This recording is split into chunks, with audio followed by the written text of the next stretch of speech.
dia, igreja. A primeira leitura que nós vamos fazer se encontra no livro de 2 Samuel, capítulo 12.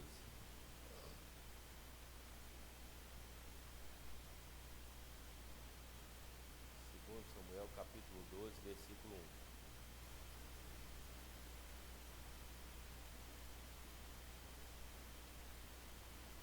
Enquanto os irmãos acham, eu só queria agradecer a oração dos irmãos a favor da minha saúde. Semana passada eu não estava aqui por causa de saúde e eu agradeço a todos que oraram e tiveram um carinho comigo. Diz assim, 2 Samuel capítulo 12, versículo 1. E o Senhor enviou Natã a Davi, e apressando-se ele a Davi, disse-lhe: havia numa cidade 2 homens, um rico e o outro pobre. O rico possuía muitíssimas ovelhas e vacas, mas o pobre não tinha coisa nenhuma, senão uma pequena cordeira que comprara e criara, e ela tinha crescido com ele e com seus filhos. Do seu bocado comia, e do seu copo bebia, e dormia em seu regaço, e a tinha como filha. E vindo um viajante, o homem rico, deixou este de tomar das suas ovelhas e das suas vacas para servir o viajante que viera a ele, e tomou a cordeirinha do homem pobre e preparou para o homem que viera a ele. Então o furor de Davi se acendeu em grande maneira contra aquele homem e disse a Natã: vive o Senhor, que digno de morte é o homem que fez isso, e pela cordeirinha tornará a dar o quadruplicado, porque fez tal coisa e porque não se compadeceu. Então disse Natã a Davi: tu és esse homem. Assim diz o Senhor Deus de Israel: eu te ungi rei sobre Israel, eu te livrei das mãos de Saul, eu te dei a casa do teu senhor e as mulheres do teu senhor em teu seio. Também dei a casa de Israel e de Judá, e se isto é pouco, mais te acrescentaria tais e tais coisas. Por que, pois, desprezastes a palavra do Senhor, fazendo mal diante dos seus olhos? A Urias o heteu feriste a espada, e a sua mulher tomaste por tua mulher. A ele matastes com a espada dos filhos de Amon. Bom dia. A segunda leitura se encontra no livro de Josué, capítulo 7, versículos de 1 a 13.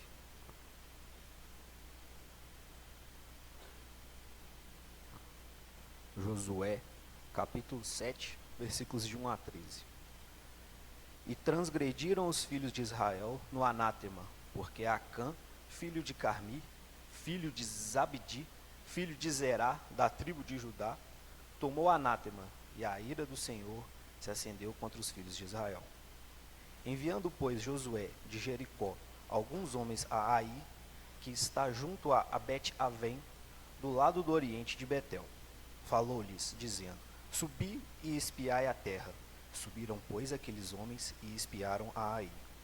E voltaram a Josué e disseram-lhe: não suba todo o povo, subam uns 2.000 ou 3.000 homens, a ferir a Ai. Não fatigueis ali todo o povo, porque são poucos. Assim subiram lá todo o povo, uns 3.000 homens, os quais fugiram diante dos homens de Ai. E os homens de Ai feriram deles uns 36, e os perseguiram desde a porta até Sebarim. E os feriram na descida, e o coração do povo se derreteu e se tornou como água. Então Josué rasgou suas vestes e se prostrou em terra sobre o seu rosto perante a arca do Senhor, até a tarde, e eles e os anciãos de Israel, e deitaram pó sobre suas cabeças. E disse Josué: Senhor Deus, por que com efeito fizeste passar esse povo, o Jordão, para nos entregar nas mãos dos amorreus, para nos fazerem perecer? Antes nos tivéssemos contentado em ficar além do Jordão. Ah, Senhor, que direi, pois? Israel virou as costas diante dos inimigos. Ouvindo isso, os cananeus e todos os moradores da terra nos cercarão e desarregarão o nosso nome da terra. E então, que farás ao teu grande nome? Então disse o Senhor a Josué: levanta-te, porque está prostrado assim sobre o teu rosto? Israel pecou e transgrediram a minha aliança, que lhes tinha ordenado, e tomaram do anátema e furtaram, e mentiram, e debaixo de sua bagagem o puseram. Pois os filhos de Israel não puderam subsistir perante os seus inimigos. Viraram as costas diante dos seus inimigos. Porquanto estão amaldiçoados, não serei mais convosco, se não desarragardes o anátema do meio de vós. Levanta-te, santifica o povo e dize: santificai-vos para amanhã, porque assim diz o Senhor, Deus de Israel: anátema há no meio de ti. Israel, diante dos teus inimigos, não poderá suster-te, até que tireis o anátema do meio de vós.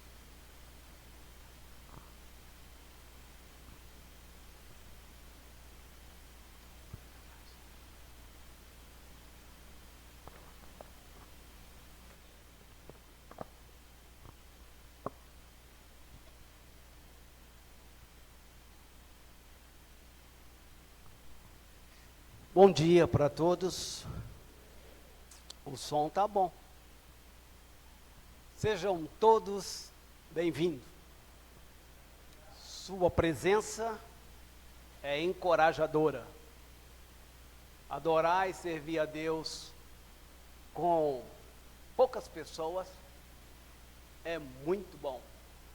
Mas adorar a Deus com tantas pessoas é melhor ainda, sim ou não? Muito bom. Vamos, durante alguns minutos, pensar um pouco a respeito da responsabilidade pelo pecado, tanto de uma forma pessoal, quanto de uma forma coletiva.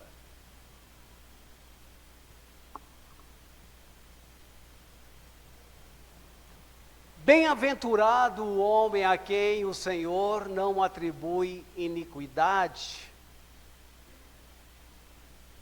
e em cujo espírito não há dolo.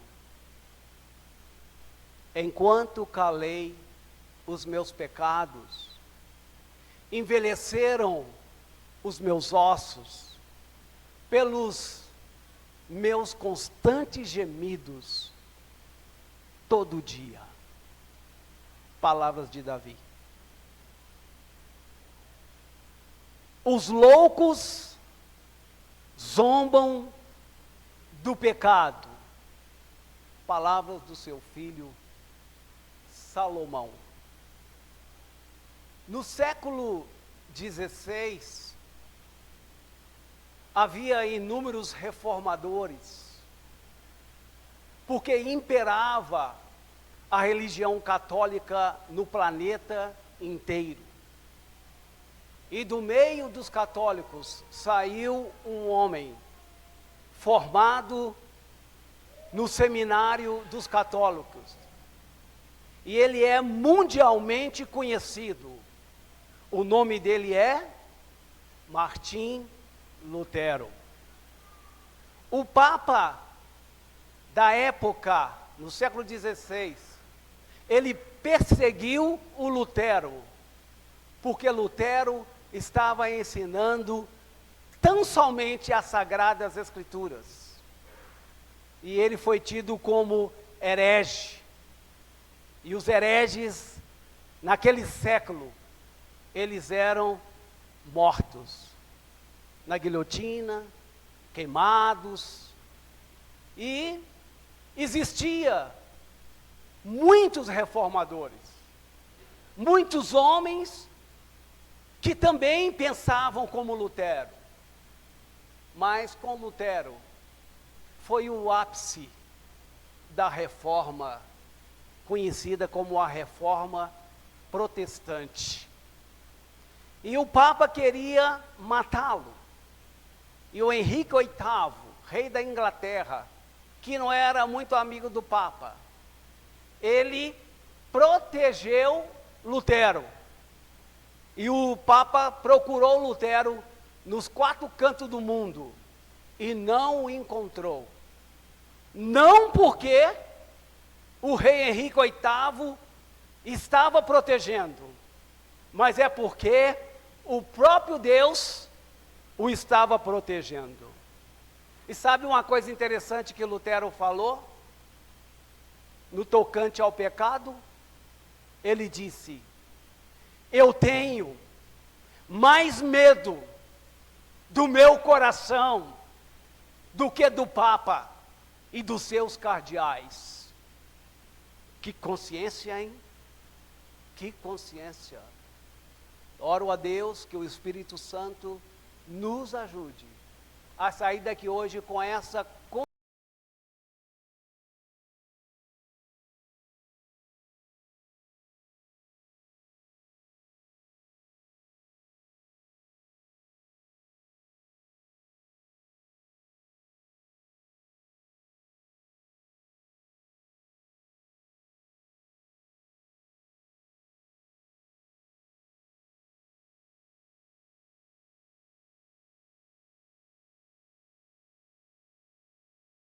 Os maus pensamentos, os assassinatos, os adultérios. É do coração que vem a mentira, o dolo, a hipocrisia e a loucura. De onde vem o pecado? Do meu próprio coração e do seu próprio coração. É por isso que o Senhor disse: mais do que tudo, guarde o teu coração, porque dele procede as fontes da vida. Provérbios 4, 23. A frase mais difícil que existe no mundo inteiro, a frase mais difícil de se falar é: eu errei. Eu pequei. E você sabia que no original, tanto errar quanto pecar são sinônimos? Ou seja, é a mesma coisa? A palavra no original é hamartia. Mas é difícil você dizer e admitir e baixar a guarda e deixar-se atingir, tão somente dizendo: eu errei, minha querida, falando com sua esposa. Eu errei, meu querido, falando com seu marido. Ou eu pequei contra Deus e contra você. Nós temos uma dificuldade tremenda de admitir os nossos pecados, em admitir os nossos erros. E nós procuramos adotar umas atitudes diante do erro, diante do pecado, para não admitir tão somente que eu errei, eu pequei. E uma das atitudes que, em geral, todo ser humano pratica diante do erro, diante do pecado, que é a mesma coisa, é negar. A psicologia, uma ciência relativamente moderna, ela diz que nós somos mestres da negação. Você é capaz de admitir isso? Eu demorei um tempo, mas a minha ficha está caindo.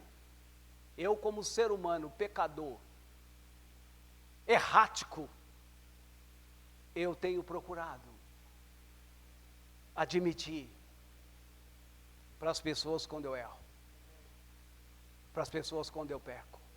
É fácil? Não. Porque isso está na sua natureza adâmica. Aquela coisa, de a primeira coisa quando alguém pega para você, ou te acusa, ou fala com você, você nega. Por quê? Porque tão somente nós somos mestres da negação. É uma atitude inapropriada diante do erro e do pecado. Segunda atitude que nós temos é racionalizar os nossos erros, racionalizar os nossos pecados.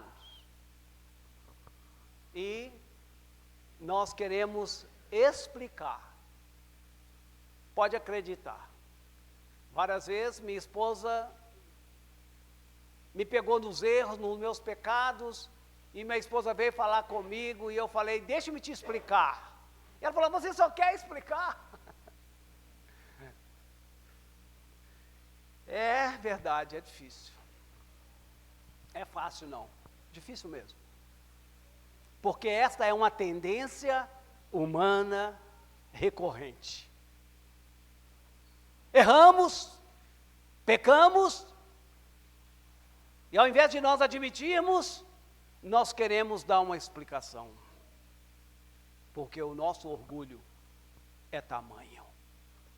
Também nós temos a atitude inapropriada de minimizar o pecado.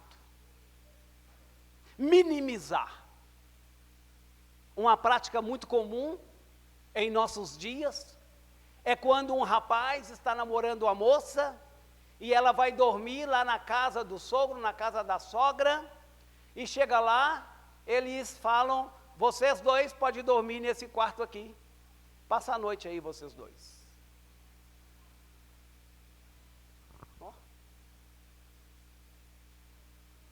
Para a Bíblia, para Deus, isso é pecado. E chama pecado de fornicação. E os pais acham isso a coisa mais natural nos nossos dias. É porque os loucos zombam do pecado. Porque não sabem as suas consequências já nesta vida e as suas consequências eternas. Precisa ler mais a palavra de Deus. E aí, quando você fala, mas isso está errado, isso não pode. E aí, nós minimizamos. Todo mundo faz. Todo mundo faz.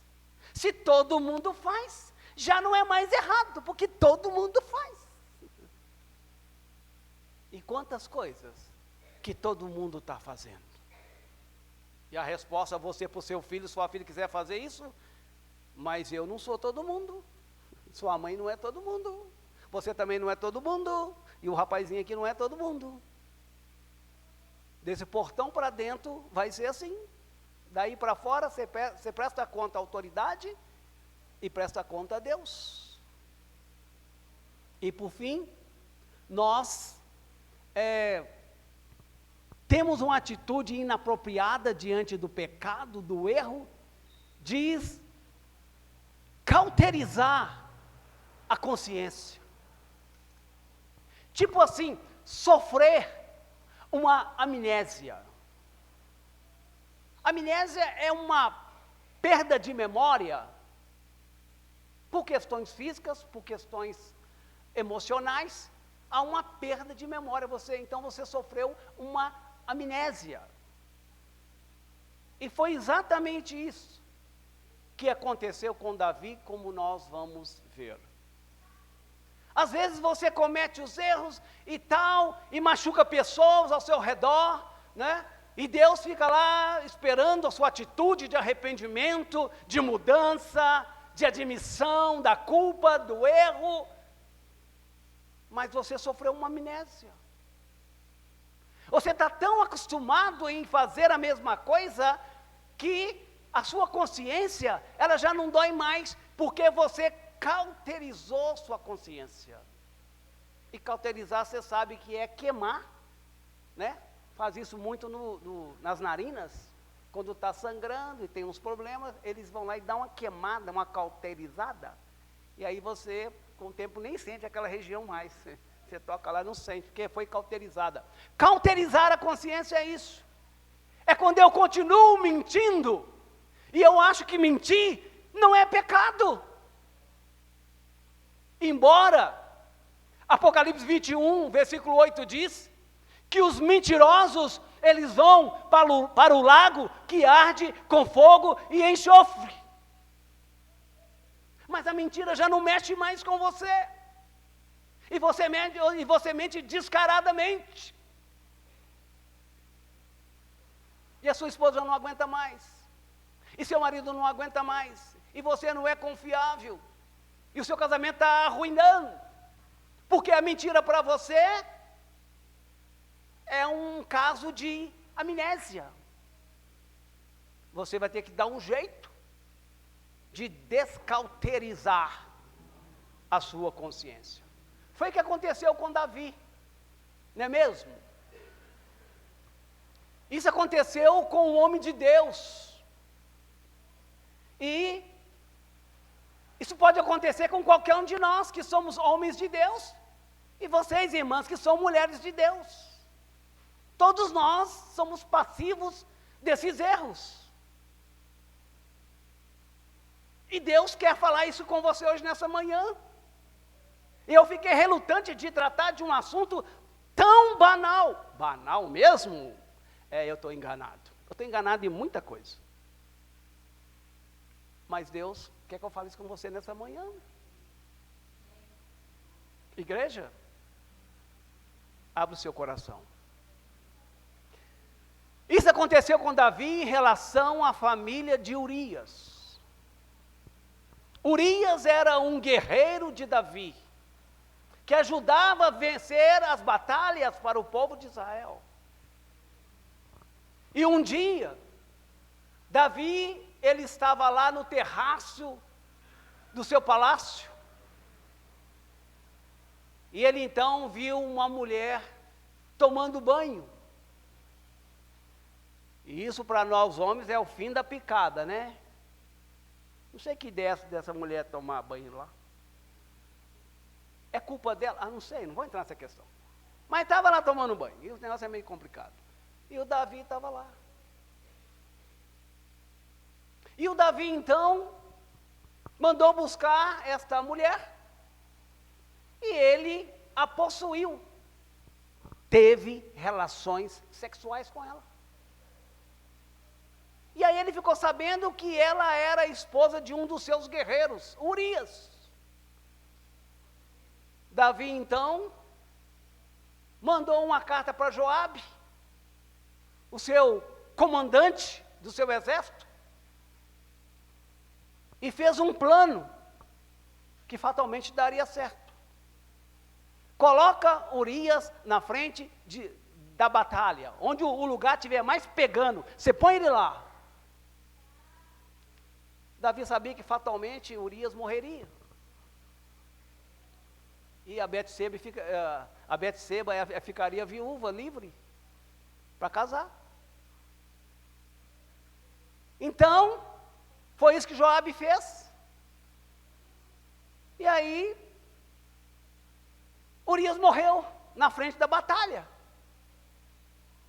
E aí Joabe mandou um recado para Davi, falou, nós tivemos perdas aqui. Outras vidas foram embora, né, nessa situação aí. E vai lá e fala com o rei Davi que nós fomos atacados e nós perdemos muitos homens. E ele vai ficar bravo, com certeza. Mas quando ele ficar bravo, aí você fala que Urias também morreu. Aí ele acalma. Já pensou a morte de um homem te acalmar? Nós somos capazes de coisas terríveis, né, irmãos? Né, irmãs? E aí, Davi, na sequência, ficou sabendo o que ele fez, buscou a Betseba e fez dela a sua esposa, a sua mulher.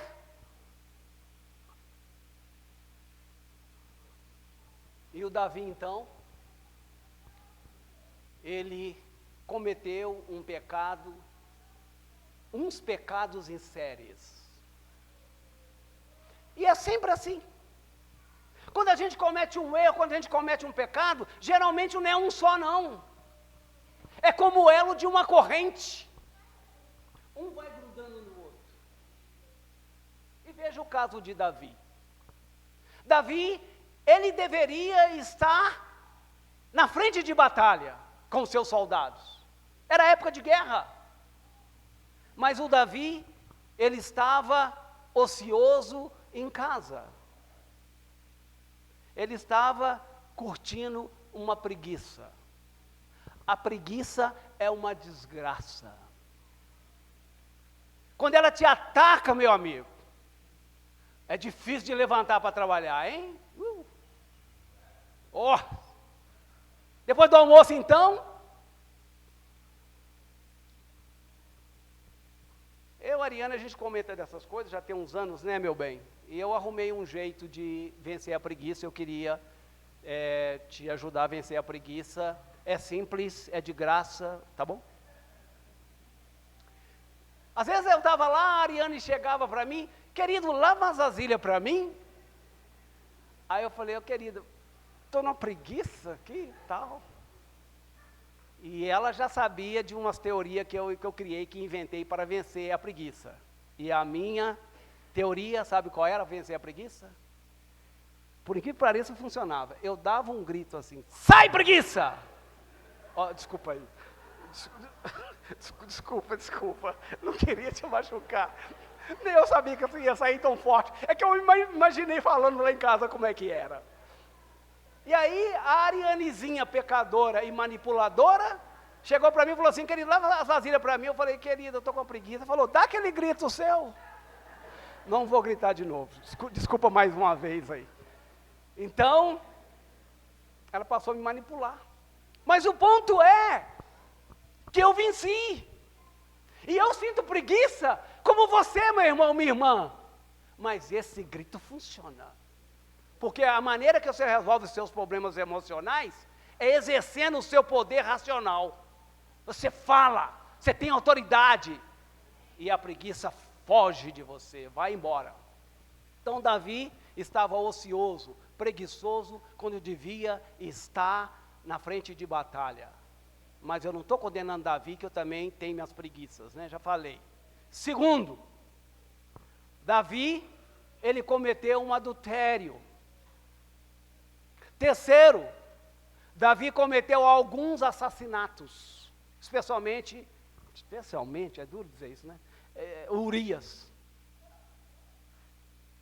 Ele cometeu um assassinato. E foi um pecado, alguns pecados em séries. E o Davi, ele é conhecido como o homem, está lá em Atos, o livro do Atos fala. O Davi é segundo o coração, homem segundo o coração de Deus. E aí eu e você, que nos julgamos muito santos, nós começamos a questionar. Ué, mas o homem segundo o coração de Deus, ele fez isso? Então não é segundo o coração de Deus nada. Mas o Davi não era e não é o homem segundo o coração de Deus, porque ele é perfeito, não. Ele é o homem segundo o coração de Deus, sabe por quê? Porque ele tinha um coração quebrantável diante de Deus. Ele tinha um coração sincero diante de Deus.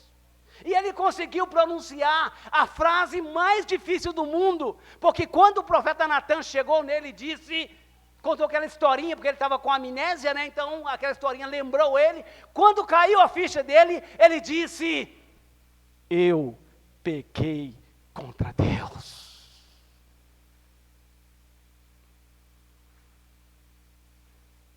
Eu e você vamos ter que arrumar um jeito da ficha cair. Isso que eu estou fazendo já está um tanto cauterizada a minha consciência, mas isso é pecado. Isso não agrada a Deus. E é o que nós vimos. Essa é a culpa pessoal pelo pecado.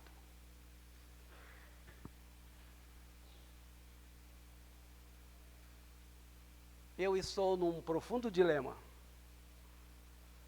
Admitir publicamente meu dilema. São 11h25. E eu só posso falar até 11h30.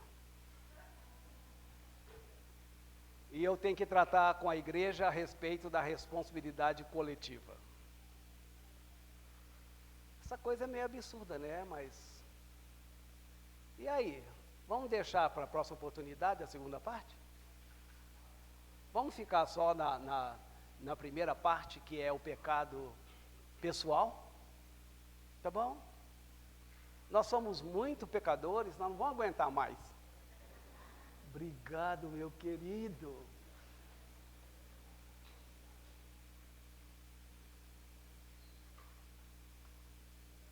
Pode ser assim? Estão satisfeitos?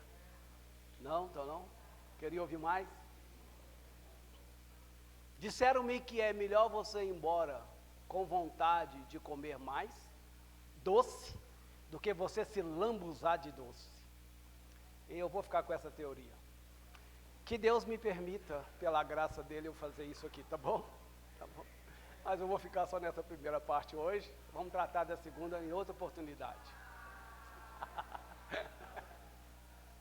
Nossa, o povo está crente mesmo, hein?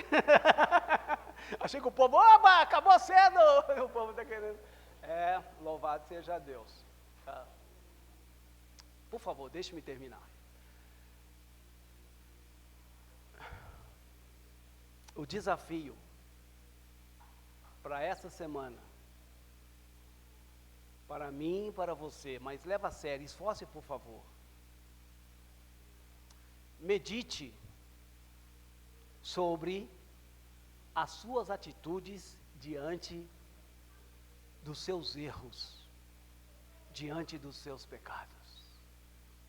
Eu te desafio a experimentar, baixar a guarda e deixar a sua mulher te atingir, deixar o seu marido te atingir, deixar o seu pai te atingir, deixar a sua mãe te atingir. E você vai ver que sua vida vai estar mais coerente com a fé que você professa. E você vai se sentir muito bem para a nossa segunda parte.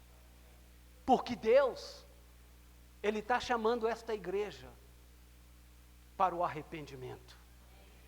O arrependimento pessoal dos nossos pecados e também do arrependimento coletivo da igreja como um todo. Aí o Senhor tem grandes coisas para essa igreja, mas Ele primeiro, Ele vai nos chamar para santificar. E isso nós vamos tratar na segunda oportunidade que Deus nos der. Nós vamos tratar, é uma promessa. Nós vamos tratar que Deus nos chama. Deus te chama, meu irmão, minha irmã, a santificar.